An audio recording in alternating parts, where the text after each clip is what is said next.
Thank you all for joining us. We are live streaming across our offices. Thanks to the friends of our brand who are joining us as well.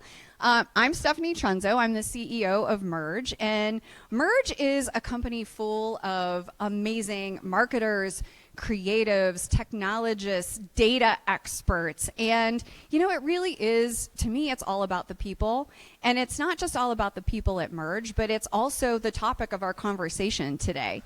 So as we get into this, I wanted to share a couple reminders. If you love the content, we would love for you to share it. We would love for you to tag Merge. We would love for you to use our hashtag that is up on the screen as well. This event is really about how consumers are just not leaving their wealth and their health up to chance anymore, right? We are empowered in understanding what it is that we're doing with our own data. We are empowered in understanding content that we weren't able to understand before. And that is a big change in the dynamic and the landscape of the industry. So that's the topic that we're going to cover today. But I'm also excited that this is our first green moment. So what is a green moment to us? Green is, to me, it is the color of health. It is the color of sustainability. Green signifies luck. Green signifies go. Green is the color of Merge. And so when we have these green moments, this one being our first, it's really a call to action to think about all of those concepts, right? What does green bring together for us in our minds? And I also think about personally, I say this sometimes, but I think it really is the truth for a lot of us, not just me, is that, I get asked these questions about how do you make decisions about your career? How do you make decisions about your health? And often we can't see those patterns unless we look backwards. You look backwards at the choices you've made, and sometimes patterns emerge there. I always call those green threads. What are those green threads that have kind of woven throughout your life, or green threads that have woven throughout your relationships, which I'm seeing come alive here, not only on the stage, but in the room. And for me, one of those green threads in my life has been always being interested in wellness. How do we think about being proactive about our health? How do we make decisions about our minds and our bodies? And how do we use psychology and behavioral thinking to help people be empowered with the right kind of information so that they can make informed decisions about their own wellness journeys? And so it is really exciting for me to stand here right now poised with Merge to help drive those kinds of changes in thinking in a really modern way, leveraging storytelling through technology as a way of helping people make those different kinds of changes in their own lives. So it's, just an honor and a joy really to be here. The stage is shared with three women who I know share that passion. And so I'm going to leave it to them to kind of take you through some of this conversation. I'm going to hand it over to Nicole Turner, who runs our consumer and lifestyle division as our managing director. Yeah, MD. I'm like, what title do I'm a managing director. So she's going to lead a great conversation, and I just really love all the three of you. We're going to really have a rich conversation here, so can't wait to hear where the discussion goes. Thank you. Thank you, Stephanie. Can everyone hear me okay? Thank you. Thank you, Stephanie, for introducing everyone. What I love about what we have going on at Merge is that we're fusing together storytelling through technology and really embracing Stephanie's vision of being ahead of where the market is going with technology and really being a visionary in that space. So really excited to have this conversation today. I'm sitting here with two amazing ladies, amazing leaders. I want to take a moment to introduce them. We have Shauna Adamik, who is an executive at Oracle. She's just published her first book called Audacious Optimism. We're going to hear a lot about that today. Many of you also know her from her national keynote speaking opportunities. She has several online. We've been able to see several in person. It's such a joy to have you here. Thank you for joining us today. Thank you so much for having me. I'm excited to be here. And hi, friends. Yeah. Also with us today is Stacy Hawes. Stacy is one of our own at Merge. She's our Chief Growth Officer.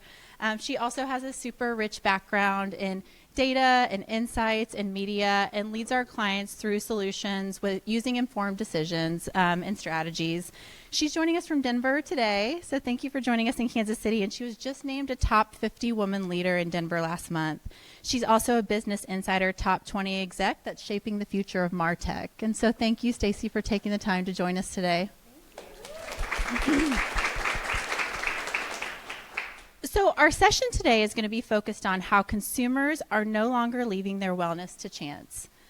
Their ability to own their own wellness journey is changing their path to purchase. So we know that consumers are no longer passive recipients of wellness. They're taking charge. The shift is dramatically changing the landscape and the path to purchase, demanding a new level of engagement from brands. So we're going to touch on this powerful perspective today and the evolving landscape. Shauna is going to be bringing her point of view from her new book. We're going to hear a lot about her remarkable journey of overcoming a life-threatening brain tumor and regaining full health. And also, her insights around continuing to be a leader in this space are really inspiring, and I can't wait for her to share those with us. We'll also explore how consumers are embracing wellness, the emotional factors that influence their decisions, and how they're leveraging data and insights to really bring that to life through the solutions that we bring through marketing. So first, we're going to dive into Shauna's story and the ever-changing customer journey. Then we're going to touch on the impact of mindset and personalization at scale. And then we'll wrap with a few milestones that have really impacted our journeys along the way that can help us inspire and make more informed marketing decisions. So as a quick reminder, please feel free to tag us, tag Merge with any photos that you take, and we'd be happy to reshare those. You ready to dive in? Let's do it. Okay, let's do it. So first, we're going to start with you, Shauna. Let's open with your book, Audacious Optimism. So that highlights your personal health journey. Can you share a pivotal moment that's inspired you to write your book and how it really has shaped your perspective on wellness? Absolutely. And I'm going to go into the story, and feel free to cut me off when I've started to talk too long. I will. Because I'll do this my will best. happen. Stephanie has seen this in real time. Well, first of all, thank you so much for being here in this space. Isn't it amazing up here, by the way? It's phenomenal, and this team is so fantastic. And so I'm so excited what Merge is doing in this space and really how they are sharing stories. So it's incredible to be here. I loved how Stephanie had mentioned that idea of the green thread, because that's something actually I used to speak about, audacious optimism. And I want to start back to where this kind of idea began, is that optimism was my green thread that went through my entire life, from my youth to the NFL, through my rising career as an executive leader now as a Fortune 100 company, through my health journey. But it was a thread I didn't really know was one that I could choose and lean into. It was a thread that was just sort of happening, that I thought was part of my personality. It took a very pivotal moment to realize that optimism is an audacious act of bravery and self-trust. And so when I looked back at that journey that I went through, I started to pull those pieces together. My health journey that is a part of that, that's a journey that began in 2011 as I came to the end of an 8-year NFL career as a professional cheerleader, and a journey that started with a little bit of hearing loss. From 2011 to 2017, I saw a PCP, a specialist, or visited the ER 109 times. 109 times with 0 answers. Every single time I went back, I would continue to use my voice. I would lean into it, and I would still get a zero connection to what was the cause, what was the root cause, what was happening. And I started to feel like my voice was being squashed. I started to feel a little bit crazy. I started to actually go in and talk to the doctor and say things like, well, maybe I'm not feeling this. And I was feeling it. And so during that time, learning a valuable lesson on that your inner voice is your number one. You are the CEO of everything in your life. This is the person that you can trust the most. It's you. And as I went back again and again and again, and during that time was dismissed for things like cold, sinus infection, dehydration. I was having dizziness. I was having headaches. I was dismissed and given, bags of fluids. I was dismissed because I had periods and it was hormonal imbalance. I was dismissed because I had babies or I was breastfeeding. I was dismissed because I had been a professional athlete and I looked healthy, and they said, oh, your hearing's gone because you cheered in the loudest stadium in the NFL. Those were the answers that I was getting until I pushed one more time, and took a notebook that I had started to document through the years, not notebook of praise, but notebook of pain. And I read it back like a story of my own journey. And when I went to that specialist, asked my doctor if I could get in one more time, I read my story and I said, "You're going to think I'm crazy. I think I have a brain tumor." And within 20 minutes after he sent me right away for the MRI, he told me that I did, in fact, have a brain tumor, 4.5 centimeter brain tumor compressing my brainstem, and he gave me less than 1 year to live without the right treatment. From there, I realized the right treatment was not in the care that was going to be provided at that facility. And I tried for a second opinion, and I couldn't get it. It's almost impossible. And so I took to social media. I took my own story in my hand and knew what I needed as a person who was seeking out hope for a better future and hope for health. And within hours of making a post on social media, received an outreach from a facial nerve reconstruction surgeon in Chicago who I had lost touch with after 15 years of going to college with her. And she got me in to see a doctor, the experts in the brain tumor I had, within 48 hours. And that's actually the story of privilege, because everybody should have that access to care. And so thank you. But that is really, where my journey went from there is at that point, getting that diagnosis was life-saving. And then I needed to, again, go back and find the right resources. I was in search of that hope and that healing, the hope to heal. And in 2018, undergoing a 13-hour translabyrinth craniotomy, going in on 2 points of my head. This side of my head's titanium. No, I do not set off the radars at the airport or whatever that is. I get asked that question all the time. Woke up to a new reality, permanently deaf on one side, and also had to regain my mobility functions. I was told that I had a less than 4% chance of regaining back my facial function. And I did everything in my power to transition my way of thinking to do that. The doctors actually called my recovery from that facial paralysis miraculous. And so I have to believe that intent that we have for ourselves, the intention to claim what we want and to step into it, is something that is so powerful. So when you ask me, why did I write this book? So at that point, after I had this procedure, I had a really smart colleague that looked at me a year later after I had gotten that all clear on my first MRI, and I had one every single year since. And she said, "Shauna, I don't know how you plan to share this story." And she goes, "But you can't bottle it up." She goes, "Let's just record it and see what we do with it." She's like, "You have to just share." And so I shared it, and then it went out on YouTube. And since that going out on YouTube, it's gotten thousands and thousands of views on YouTube. And what that did was that triggered people to reach out to me on DM and start asking questions. Not even people who had brain tumors, people who had other health journeys. And you know what they were asking me? They were asking me, who were my doctors? What did I do for myself to take care of myself? How did I get ready for surgery? What did I do after? Who was my acupuncturist? Who I got Botox from, okay? So every single thing they were asking, what they were looking for was health and wellness.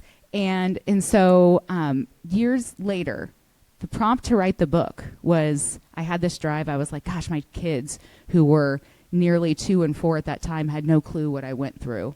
That I went through everything in order to be their mom. So I was like, I'm going to write this book, and I'm going to let it support me speaking as well and sharing this inspiration. If I can just inspire one person, then I've done my job. But it was the moment that a young woman reached out to me from Cape Town, South Africa.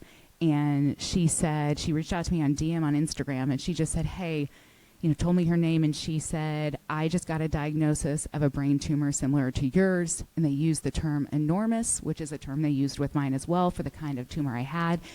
And she said that she goes, I feel like my life is ending.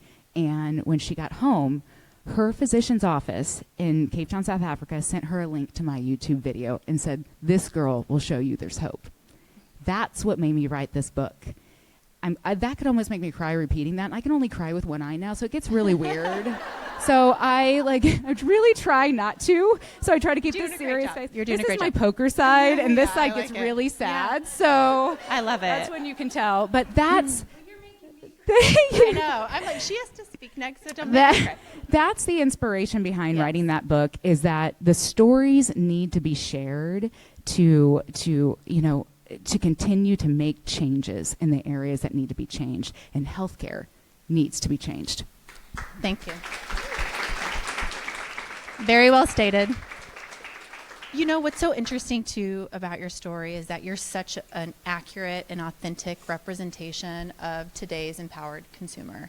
And that is so meaningful to state because we're complex creatures. There's not a one size fits all anymore, and consumers are truly taking hold of their processes through healthcare, of their processes through engaging with consumer brands. And so in order to reach them in a way that's meaningful, we have to communicate differently. And so good luck trying to speak after this. Can we just let Shauna speak the whole time? Yeah. But, you know, when we think about applying data and solutions and especially analytics and media solutions to reach consumers, to give them more access to exactly what you're saying, how can brands find consumers in a way that are making an impact, that are helping create an experience that's meaningful to really drive their entire path to purchase? Talk to us a little bit about trends in the space that you're seeing that help bring that to life. All right, so I'm going to geek out a little bit, and I've done a little bit of research. According to a recent McKinsey study, 82% of consumers are now taking wellness as a top priority in their lives, and that is dramatically different, even in the last few years. So if you think about that, and you think about the size of the health and wellness market out there in the United States, it's $2 trillion in America alone. And that's growing rapidly every year as well. And when you think about that, what that means is consumers now have better access to their own health data. So in terms of a couple of the trends that I'm seeing, one which I think really came out of COVID was the rise of at-home testing, as well as the rise of, you know, I call it the teledoc. We used to call it a doc in the box. I'm from the South. But now you can go to the doc in the box, like in your own living room, which is so cool. So between that and getting more access to your own health data through wearables, such as, you know, Oura Rings, your Fitbits, Garmins, whatever your devices are that you choose to wear, you now have more access to the information that impacts your life. And what that does is, you know, takes it from being reactive to being a proactive person in your own health and wellness journey. And I think that that's just the biggest distinction that we're seeing now, with consumers having the ability to be more proactive and to take control. You don't have to rely on the doctors anymore, and sometimes the doctors aren't all that helpful. You rely on yourself, and you said it best. You're the CEO of yourself. I mean, take control of your own health journey is really what is happening to the consumer today. Thank you. That's a great way to put it. And I love the stats, too, that you're articulating, because the volume and the scale by which this is happening is so immense that when we're going through these journeys, the personalized experiences feel so isolated, but they're happening at scale. And so to be able to connect consumers in a way is so important. I'd love for you to dig a bit deeper and talk to us about how our experience from a marketing standpoint is really impacting consumers through some of the brands that we work with. Yeah, so consumers, we're all consumers. You expect a personalized delivery from a brand, at least that's familiar with you. And there's really no room for error in that anymore. If somebody gives you a marketing message that just doesn't resonate or is off-brand or off-putting to you, you're making a choice to not, you know, be loyal to that brand any longer. And those that are doing it right are the ones who are getting loyalty from us as consumers. And it's really about, you know, delivering through technology and data. So my background is largely in data, data and analytics and insights, and what you can know about a consumer now and how we can deliver the right marketing messages to a consumer or to a patient. You know, we're all patients, and I know I've heard Stephanie talk about this, that marketing is a taboo term sometimes in healthcare because it's marketing. Like, what? I'm a patient now. I'm not a consumer. But at the end of the day, we're just people, and we want to be talked to in a certain way, and we want to know that you know who we are. And that's through a data lens. So we have the ability here at Merge to really help inform that data, and that helps inform how we reach those consumers in the right channels, at the right time, with the right message. And that's really what it's all about. Great articulation of that. Thank you. One of the things I love about what you said is that when we think about personalization, the challenge anymore isn't, do you have enough data? Most brands have too much data. So they're being communicated to too often. The segmentation is often wrong. And so what you're articulating and what you're articulating is how are we using that in a way to truly bring an experience that's meaningful. So when you have these high emotional states, when you truly care, when something's wrong, we're communicating in a way with consumers and with people to really engage along their journey so they feel nurtured. And that's one of the major impacts that a brand could have on someone's life. So you're bringing up a really good point, and I'd like to think of it instead of marketing to a consumer, let's think about it as empowering a consumer. We're equipping a consumer with more information so that they can make more educated decisions about their own health and wellness journeys. Absolutely. Well stated. Okay, great. Let's move on to the impact of mindset. So we've talked about the changing landscape quite a bit. For you, how did concepts like mindfulness, curiosity, optimism play a role when you were shaping your decisions throughout this journey that you were on? I love that question. First, I want to hit back on something you just said, and I have to tell you that a well-thought, simple message as a consumer is something that receiving that as a consumer is something that's so important. I'm someone who, I have a colleague in the audience who will laugh at this, who knows if you send me 4 paragraphs in an email, I'm not going to read it. Definitely okay? not reading it. You're I'm going to need to see I know two. someone else like I'm that going to too. need to see 2 bullets. Mandy, raise your hand. You know that I'm going to need to see 2 bullets. Okay, and so I think that really receiving that impact in a very concise, simple way that delivers that impact of, that's important to consumers now because we are overstimulated with all of the communication. And so that's really important to really hone in on that storytelling piece for impact. I love that. So I think, when you think about audacious optimism and how I pulled through that mindfulness, the mindset, those pieces throughout my journey, I want to step back to when I was going into my surgery. The one thing that the physicians told me at that time that was going to make the difference in my recovery was they said, the healthier you are, the better your recovery will be. So I did everything possible to be the healthiest version of me before going into that surgery, not really fully understanding that entire message, but I was the healthiest version of me. That moment that I sat on the bed, ready to go to sleep, to have that 13-hour surgery. And then I realized what they meant. When I got out of that surgery, that is when the real work began. It's almost as like I laid on that bed and I said, okay, make me the most unhealthy version of me.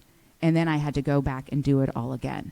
So when I went into recovery, that's really where I was challenged and found this idea of that it really is a gritty choice to lean into these moments of optimism, to choose hope. There's this moment that I say that, everyone in this room has probably experienced where I found myself, 8 weeks out from surgery, going in through different levels of recovery, and I had wobbled into my bathroom. I stood in front of a mirror, and I had my hands on the porcelain counter in front of my mirror, and I looked at myself eye to eye, and I said with desperation, who am I? Every single person has felt that. It doesn't have to be a health journey. It can be times that are pivotal in your life where you feel there's a before and after.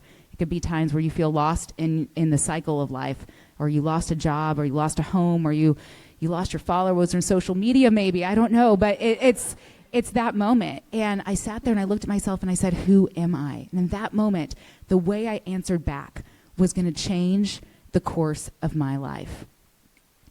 And I answered back in a way that made me immediately go get a piece of paper and a pen and start to write down a couple things. I got a Post-it note and a pen, and I wrote down, I will smile with all my teeth. I will close my eye completely. I will swallow on my own. I will walk on my own. I will be the best version of me. And I placed it in front of my reflection because I didn't want to see the reflection. I wanted to feel the hope. And that's what I found in that moment when I changed and realized that hope is not whimsical. It's not a flaky option. Hope is a powerful, bold action. And as a consumer, then going in after that moment, every single thing that I realized I was doing was based off, I want this. I want a brighter future. I want to feel healthier. I want these things that could make this moment better, and I want something brighter. And I think that right now, as a population, as a world population, we are in a chapter of our existence of hope, where we want to hope and we want it to be action because we want things to be better. That's so well articulated. Thank you. And, you know, are you crying again? Okay. It's okay. One of the things that that I think is really important to go a little bit deeper on is when you're in your book, when I was reading your book, the I will statements 100% resonated with me, and I'm sure they resonated with everyone else as well. And when we're talking about I will, and you're creating a parallel to using data and to marketing, it's so interesting because the empathy and the emotional quotient sometimes is left out because of the immense amount of data that we're sifting through. And so what you're creating for yourself is determination and achievement of a goal, but it's rooted in empathy, and it's rooted in emotion, and it's rooted in being in tune with that emotional quotient next to the intelligence quotient of it all. So thank you for sharing that. But I think it's a really nice way to articulate how that can translate out to other people. And if we shift gears a bit, are you good? I love it. If we shift gears a bit to personalization, I'd love for you to talk a little bit about how, with personalization, how can we bring some of those elements to life within health and wellness, and how can we deliver on that emotional quotient that Shauna is explaining? Yeah. So it's all back to the data. I feel like we're the yin and the yang in this conversation. First of all, I want to say that when I read your book, I didn't realize that I also have audacious optimism. You also refer to it as radical, optimism. And Yes. reading it, I would never have put those words to it, but that is how I approach things, with a very positive intent as well. So that really resonated with me. I'll get back to the data part. That's what everyone wants to hear from me. Well, I do think your point, though, is very well taken, because when you think about combining the emotion with the data, that's really where the crux of this lies. And so I think it's super Some might relevant call that storytelling. Yeah. Through technology. Which we do through Yeah. technology. So I love that you're continuing to go down that road, and it feels really natural because there's such an opportunity to reach people in a more relevant way using data and emotion. Yeah. And I think for brands specifically, getting back to kind of the data-driven aspect of it, is brands really need to take control of their own first-party data so that they really have a clear understanding of the consumer and the customer from their perspective of what they like and how they can drive loyalty within that brand. But beyond even just first-party data, because I always view it as like looking through one eye, which is half of a picture if you don't have what else that consumer is doing outside of your brand. So by leveraging additional third-party data to really get a 360 view of what that customer is doing, now you know not just what they buy with you, you know where they buy maybe in your same category, and then expanding out of that. What other types of competitors are they shopping from? If you have demographic information and psychographic information, you can start to get at what motivates them. I like to work out. I love wine. If you market to me and I'm a mom, market to me and speak to me in the language that I use every day, I am more likely to try you or buy you again. I mean, that's just how we operate as human beings. So it's really critical to get that full 360 view to understand how better to market to them and how to better tell your brand story to them to get them to take action. Thank you. That's very well said. And we have the opportunity to do that for so many of our clients every day. So if we think about segmenting really fun data with American Express or translating that to some of our healthcare clients, it's really important to tie back in that simplicity that both of you have spoken about, to be clear about the message that's coming forth, and then to also be able to resonate in that emotional way to make sure that you're in tune with what they're looking for. The wrong message could completely deter you from a brand just by having the wrong sentiment or using the wrong day part, for instance. Or the wrong image or the wrong, words. We talk about it all the time internally here at Merge. Like, words really matter. Be thoughtful with how you choose those words, because it's your story to tell as a brand, and you're representing your business. So how you say that is critical. That's great. Thank you.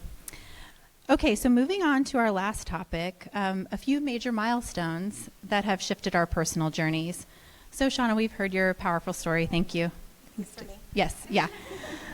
Yes. Okay. So, Stacy, are there major milestones in your life that have caused you to change your approach to wellness, or that have influenced how you're leading in the marketing space? There are more than I care to even share today, but a couple really come to mind. First, my husband, he lost his mom when he was 15 years old to colon cancer. She was only 44 years old. Obviously, I didn't marry my husband when I was 15, so I never got the opportunity to meet her. But when I met him, the profound impact that had on his life and his wellness, and what he put in his mouth and what he did every day was interesting. I think I mentioned I'm from the South, Kentucky to be clear, and fried food and Coca-Cola were like staples in my diet when I was a teenager. I mean, that's just how it was, and it seemed normal. He didn't ever drink a soda. He didn't eat fried food. It was all about clean eating and vegetables and water and more water and more water. So I think just meeting him and having that impact that he had really was a game changer for me. Many years later, my very best friend, her name is Kate, had to have a double mastectomy. So this is another profound moment for me. And it actually ties in with audacious optimism as well. To watch her go through the struggle and the surgery and the after effect, which was so much worse than the lead up, like you said, and just how she showed up every day after with that positive intent and that positive mindset. Like, she was a badass and was like, I've got this. I'm going to kick cancer in the butt. And seeing her do that, just made me have even more of that. I can't if that were to happen, I'd show up the same way. But what can I do proactively to not have that happen to me? Obviously, that's not a choice. But so much of your wellness is a choice. And getting your body in the best shape that you can is a choice that we make every day. Thank you. And Shauna, I would love for you to build on that. So following your journey, what best practices have you implemented in your life now that are helping you stay focused on your health and wellness? I am very aware of, maybe too aware of when I don't feel healthy now. And so my doctor probably hears from me too much. But I think what I learned from that is it's not too much. Again, going back to it, you have to advocate for your own health.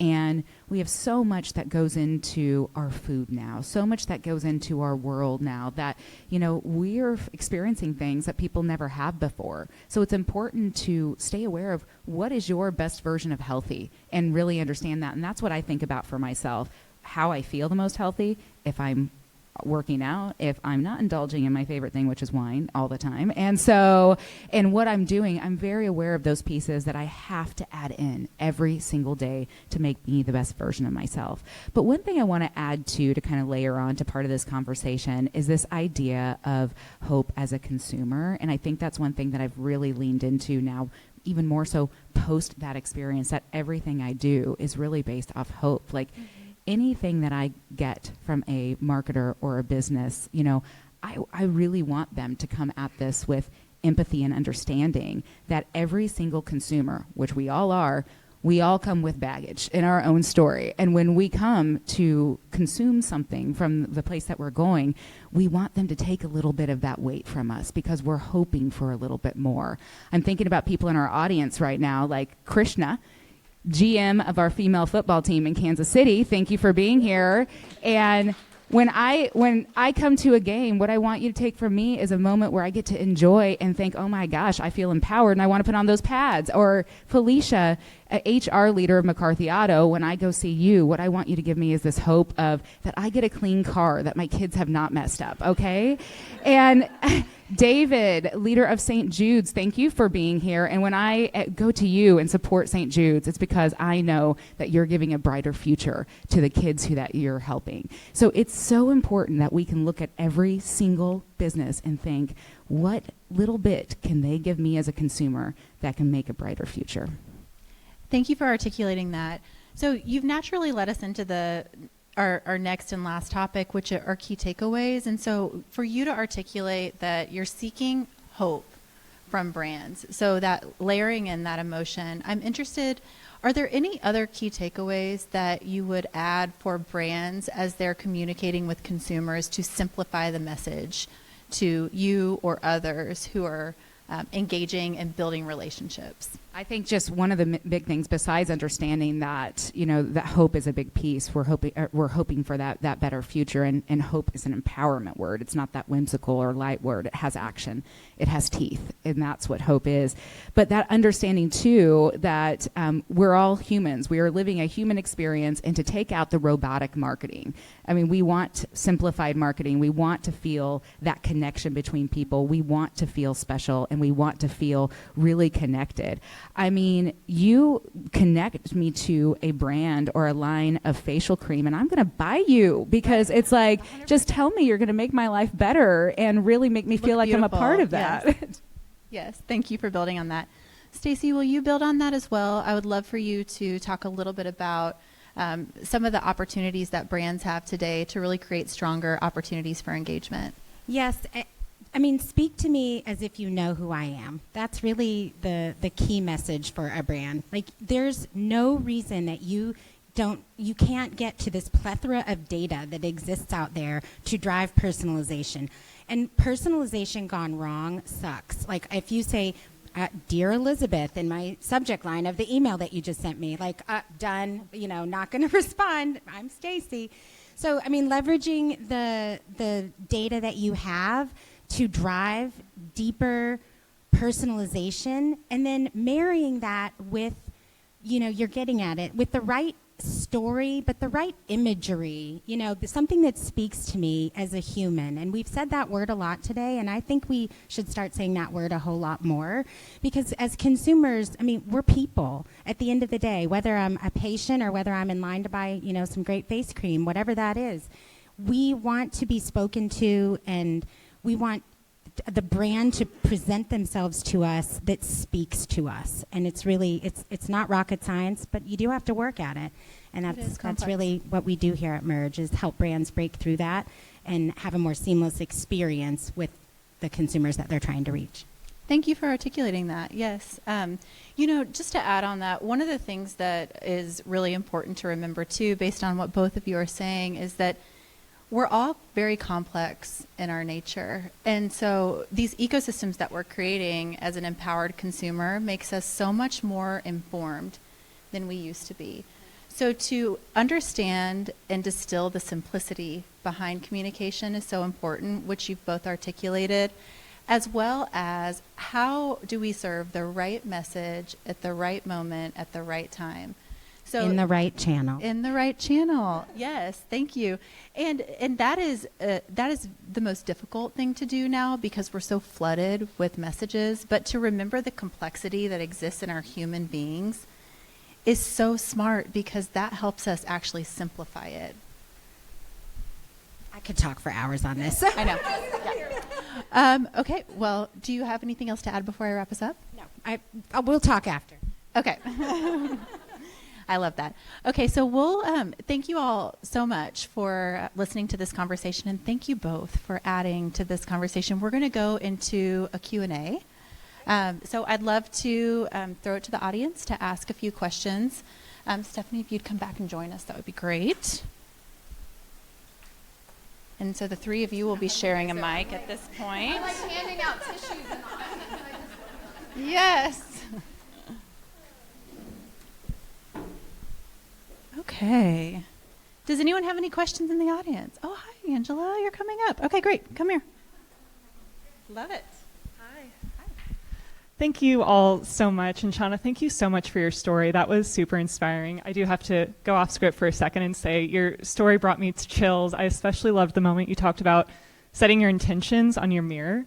I am such an advocate for that. I've always loved writing. I will say I started a bingo board for myself where I put my goals, and I put it on a bingo board and put it on my desk, and I love that. It's nerdy, but I just love setting the intentions. So my question is really around health and wellness in the workplace. So for many of us, our new normal is working hybrid from home where we don't have tons of separation from work and personal time. So my question is, how do you navigate setting personal boundaries and advocating for your own health and wellness without feeling guilty, especially when the expectation is to hustle and grind and really always be available because our emails and phone is always with us?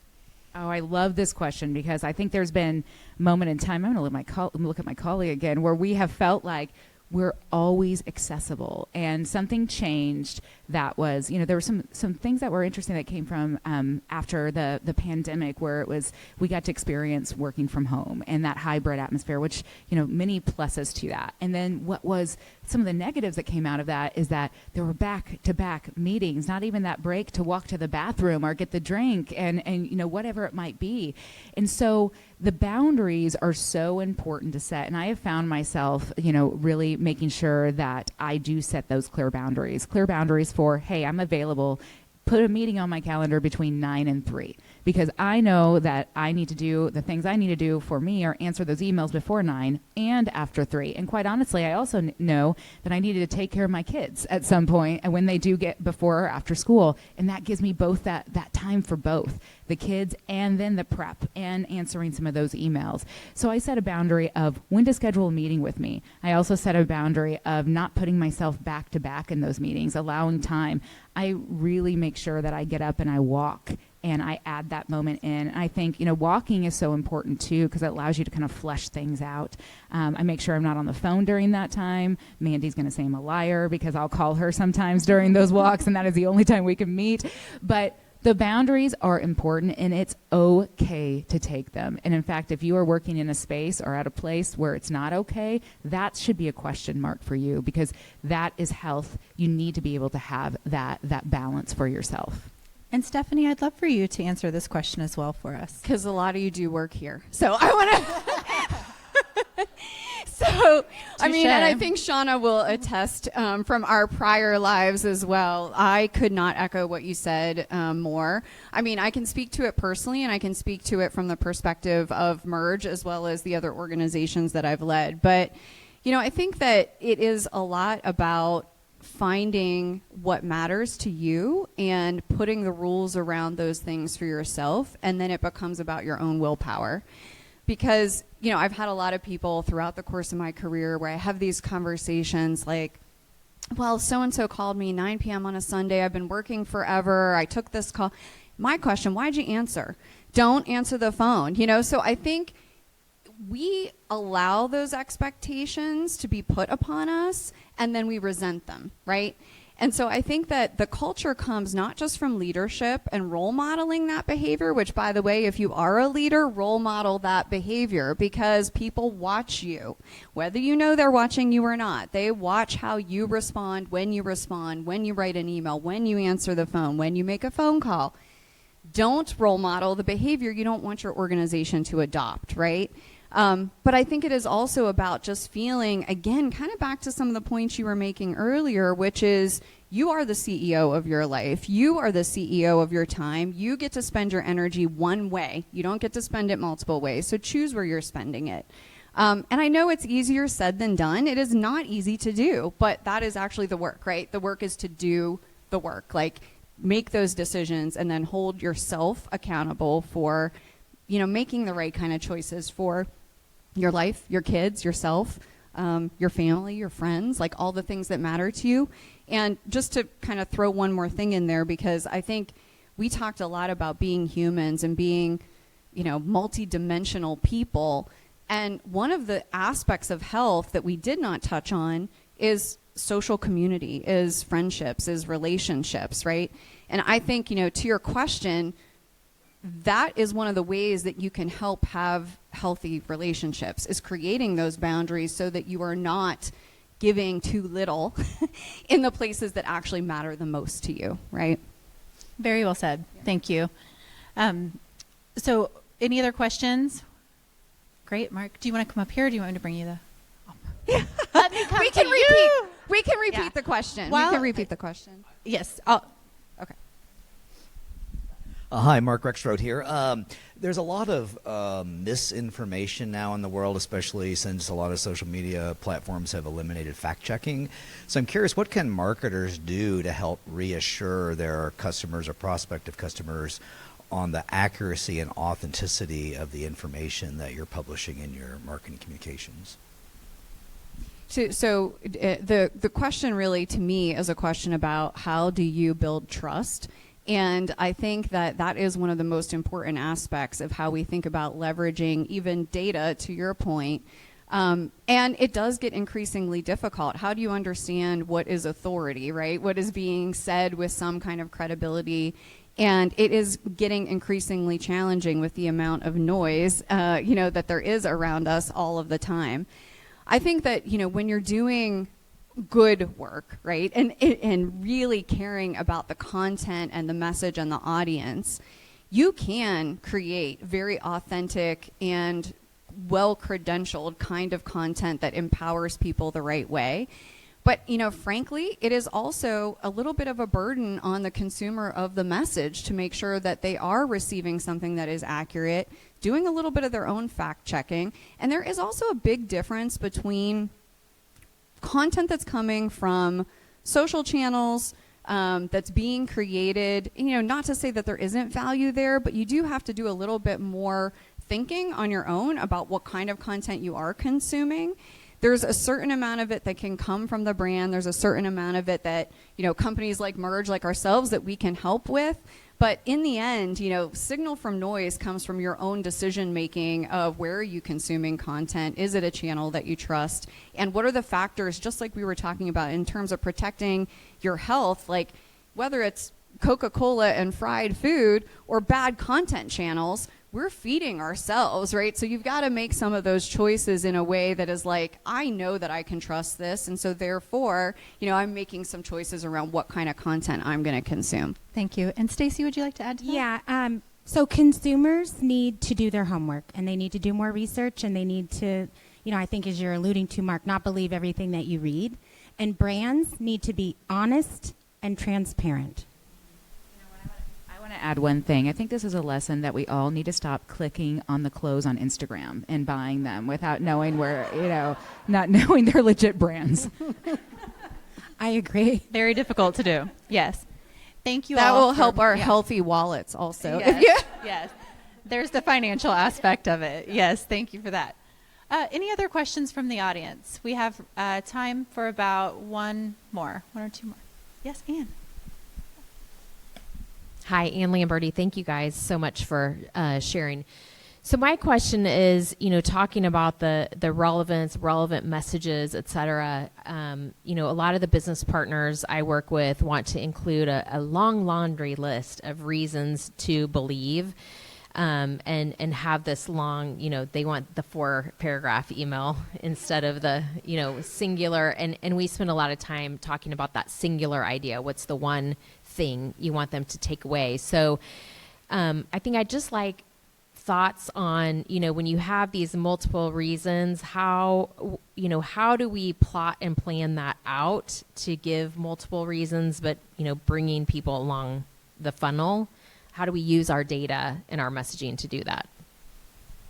So I'll give a quick thought and then I'll hand it off. But I think, I've been thinking a lot about how we talk about AI all the time, right? And, fundamentally, I feel like there's a little bit of a misunderstanding about how we educate ourselves on AI. It's not, I think what the approach a lot of people are taking is go learn, what it means to write an algorithm or how are large language models put together. And you don't really need to understand the sausage. And maybe sausage is not a healthy example, but yes, right. You don't in order to enjoy eating it is where I was going to go, but that's probably not the right food. But I think it's more about how do you use the tools that AI is now creating. And to your point, when there are so many different value propositions that you want to get across, you don't have to pick, actually. This is where AI comes in to play in a really positive way, is that you can have an infinite number of value propositions, and with the right kind of tools and technology, the exact right one for Shauna will be delivered to Shauna. The exact right one for Stacy will be delivered to Stacy. And so it's the way that that storytelling through technology empowers a brand to be able to say, here are all of our value propositions, and then get the scale of a personalized message through technology.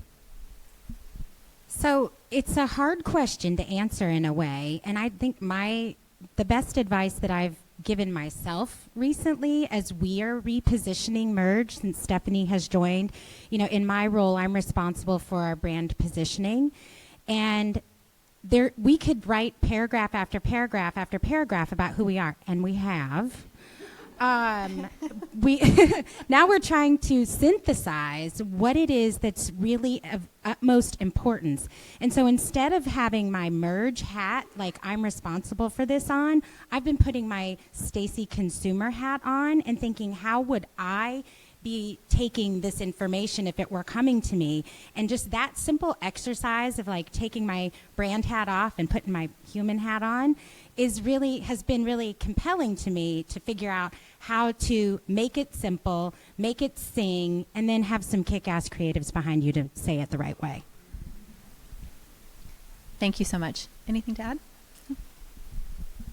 I think I actually just want to wrap up and say a thank you to Stephanie. And Stephanie, thank you so much for inviting me here today. But also, I want to thank the Merge team, because this is something that Merge has an incredible story that has roots in KC and has offices in many places, branches, across the U.S., which is really exciting. And to have now Stephanie at the helm, which was stolen from us at Oracle. Stephanie was taken. I just want to make that clear. But Stephanie is